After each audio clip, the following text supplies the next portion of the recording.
جو اسلام اللہ رب العزت نے وحی کے ذریعے حضور نبی کریم صلی اللہ علیہ وآلہ وسلم تک پہنچایا، ہمارا یقین ہے کہ وہی اسلام حضور نبی کریم صلی اللہ علیہ وآلہ وسلم نے آگے پہنچا دیا۔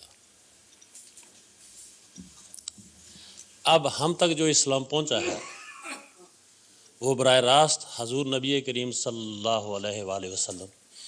کے وسیلے سے نہیں پہنچا، مختلف ایجنسیوں کے ذریعے ہم تک پہنچا، جس میں صحابہ کرام یا دیگر جو تابعین ہیں ان کا کردار ہے۔ اگر یہ اسلام وہی ہم تک جو رسول اللہ صلی اللہ علیہ وآلہ وسلم کو اللہ تعالیٰ کی طرف سے ملا تھا، اگر یہ وہی اسلام جو آج جس پر ہم گامزن ہیں اگر وہی ہے تو پھر اس میں اختلافات کیوں ہیں اور فرقے کیوں ہیں؟ اگر وہ نہیں ہے، میں سمجھ گیا ہوں بات آپ کی۔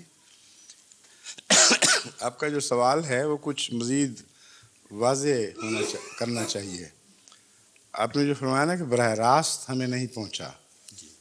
تو اب 1400 سال تو ہو چکے ہیں، براہ راست آپ کو کیسے پہنچ سکتا تھا؟ بالکل بے شک یہ سلسلہ بہ سلسلہ بات آگے بڑھتی ہے۔ صرف یہ دیکھا جاتا ہے کہ اس دوران جب کہ بات مختلف زمانوں میں مختلف لوگوں کی وساطت سے آگے بڑھی، اس میں انسانی عمل دخل تو نہیں ہو گیا کہیں، یہ ہے صرف سوال جو اٹھتا ہے۔ لیکن وہ کتاب جو آن حضرت صلی اللہ علیہ وآلہ وسلم کے زمانے ہی میں تحریر میں آ گئی اور جس پر کثرت سے دوسرے گواہ بھی بن گئے، حفظ بھی کروائی گئی، اور کثرت سے صحابہ حفاظ پیدا ہوئے کہ ایک موقع پر ایک ہی اس میں سریہ میں 70 حفاظ قرآن شہید ہوئے تھے، جس کا مطلب یہ ہے کہ اس وقت رسول اللہ صلی اللہ علیہ وسلم کے زمانے میں صرف تحریر پر اکتفا نہیں کی جاتی تھی، بلکہ کثرت کے ساتھ قرآن حفظ کرنے کا رواج تھا۔ جب حضرت عثمان رضی اللہ تعالیٰ عنہ نے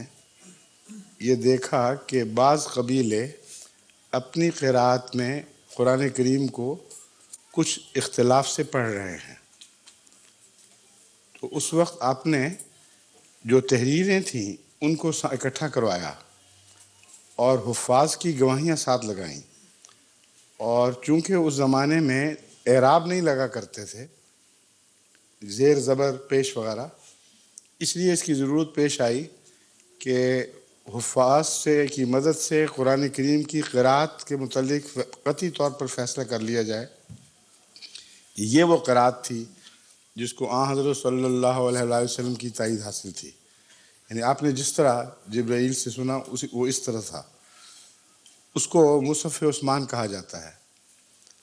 بس جو مصحف عثمان ہے وہ بین ہی وہی ہے جو آن حضرت صلی اللہ علیہ وآلہ وسلم نے بیان فرمایا کہ اس طرح جبرائیل نے مجھے اللہ کا پیغام پہنچایا۔ سمجھ گئے؟ اس لیے جو واسطے پڑے ہیں بعد میں، وہ واسطے صرف ایسے ہیں جیسے ایک کتاب کے ری پرنٹ ہو رہے ہوں، اور ری پرنٹ کے واسطے چاہے لاکھ ہو جائیں اس سے فرق ہی نہیں پڑتا، اصل اسی طرح رہتا ہے۔ اب رہا اختلاف کا مسئلہ، تو قرآن کریم کے متعلق جو اس وقت امت میں اختلاف پائے جاتے ہیں، ان اختلافات کی بنیاد اس بات پر نہیں ہے کہ بعض کہتے ہیں قرآن کریم یہ ہے اور بعض کہتے ہیں وہ ہے۔ ان اختلافات کی بنیاد انہی آیات پر جن کو سب قرآن کی آیات تسلیم کرتے ہیں ان کے معنی سمجھنے میں ہے، اور معنی سمجھنے کا اختلاف جو ہے یہ ایک سلسلہ جاری رہتا ہے۔ یہ تو صرف الہی کلام سے نہیں، دنیا میں مصنفین کے کلام سے بھی ان کی وفات کے بعد، شعراء کے کلام سے ان کی وفات کے بعد اختلاف شروع ہو جاتا ہے کہ ان کا یہ مطلب تھا یا یہ مطلب تھا۔ تو جہاں تک معنوی اختلاف کا تعلق ہے، اس کی وجہ یہ ہے کہ انسان ایک پہلو سے غور کرتا ہے تو اسے ایک معنی سمجھ آتے ہیں، ایک اور انسان کسی اور پہلو سے غور کرتا ہے تو اسے کچھ اور معنی سمجھ آتے ہیں۔ یہ اختلافات جو ہیں یہ اعتقادی یا فہم کے اختلافات سے تعلق رکھتے ہیں، کچھ اختلافات ہیں فقہی، ان کا قرآن کی آیات کے اختلاف یا سمجھنے کے اختلاف سے زیادہ ان روایات سے تعلق ہے جو آن حضرت صلی اللہ علیہ وآلہ وسلم کی طرز عبادت اور اسلام کو سمجھنے کے بعد اس کی تشریحات سے تعلق رکھتی تھیں۔ وہ بھی ایک وسیع مضمون ہے کہ وہ کیوں اختلاف پیدا ہوئے۔ بس یہ لازم تھا کہ محمد رسول اللہ صلی اللہ علیہ وآلہ وسلم کے وصال کے بعد جوں جوں وقت گزرتا امت میں کچھ اختلاف ضرور پیدا ہوتے، قرآن کی تبدیلی کی وجہ سے نہیں بلکہ اس کو سمجھنے کے اختلاف کی وجہ سے یا اعمال بجا لانے کی طرز کے تعلق میں۔ یہ وہ اختلافات ہیں جو رفتہ رفتہ ہر صدی آگے بڑھ سکتے تھے اور بڑھتے رہے،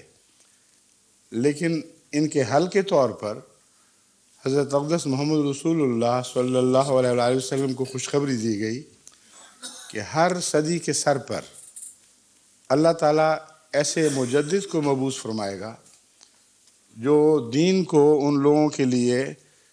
عصر نو تازہ اور پاک اور صاف کر کے دکھائے گا۔ چنانچہ تمام اہم امور پر جن میں اختلاف کچھ سنگین ہوتے نظر آتے تھے،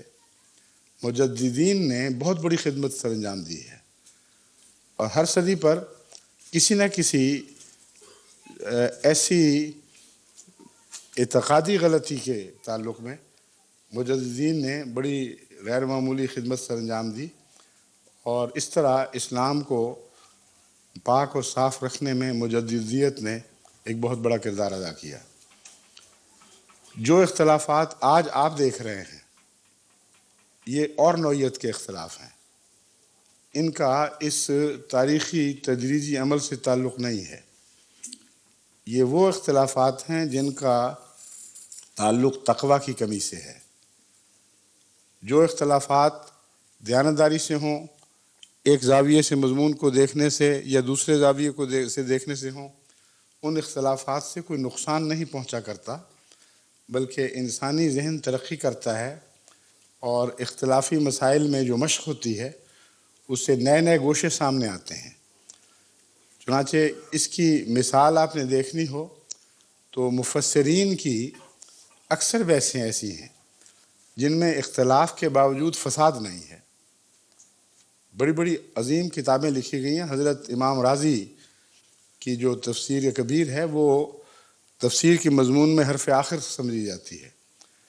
اور کثرت سے وہ اختلافات کا ذکر فرماتے ہیں، لیکن ان اختلافات کے نتیجے میں عقل سیکل ہوتی ہے، امکانات ابھرتے ہیں سامنے، لیکن فساد پیدا نہیں ہوتا۔ آپ کو جو اختلاف تکلیف دہ محسوس ہو رہا ہے وہ آج امت کا ایسا اختلاف ہے جس نے امت کو پارا پارا کر دیا ہے، جس نے ملی وحدت کو توڑ دیا ہے، اور اختلاف وہ ہے جو دراڑیں بن گیا ہے۔ بعض دفعہ عمارتیں جب پرانی ہوں تو سطحی لکیریں پڑتی ہیں، چونے اور پلستر کے اوپر کچھ لکیریں ظاہر ہوتی ہیں، اس سے نقصان نہیں ہوا کرتا عمارت کو، پینٹ کر دو دوبارہ تو صاف ہو جاتی ہیں، لیکن اگر وہ گہری ہوں، بنیادی ہو جائیں، تو پھر وہ دراڑیں جو اوپر سے چلتی ہیں وہ نیچے تک اتر جاتی ہیں، اور اس صورت میں پھر یا تو غیر معمولی اصلاحی کام کی ضرورت پیش آتی ہے